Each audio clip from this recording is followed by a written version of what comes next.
Parlamenti u përfshin debate për kërkesën e SPAK-ut për arrestimin e së kryeministres Belinda Balluku, kërkesë e cila ndodhet në kuvent për datës 16 dhjetor.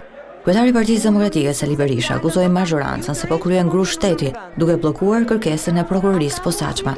Ky parlament çdo sekond, çdo minutë nxin për aktin antikushtetues, për shndrimin e mandateve të krimit në mburoj të Lubi Ballukut, në pazbore të vjedhjes së miliarda euro e taksave tuaja nga Ramaduro dhe Lubia e tij.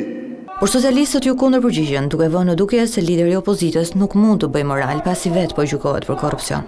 Ne s'kemi thënë asgjë më shumë se sa kanë thënë Shtetet e Bashkuara të Amerikës.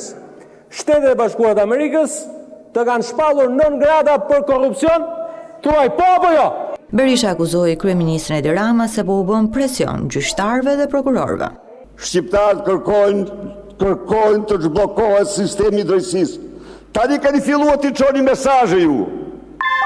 Ti kërstoni, jo një minutë, vetëm një minutë. Mos kërstoni prokurorët, as gjykatësit, sepse Edi Rama do jetë përgjegjës për çdo akt që mund të kryhet ndaj tyre. Zotrote, je akuzuar për korrupsion.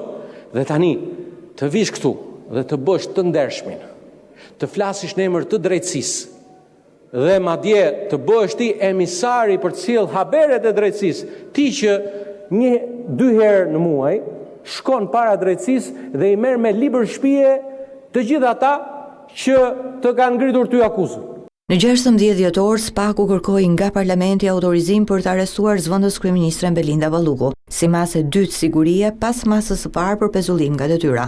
Por kryeministri Edi Rama sqaroi se çështja e imunitetit të numrit 2 të qeverisë do shqyrtohet pasi gjykata kushtetuese të jap vendim për masën e parë të sigurisë, masën e pezullimit nga detyra.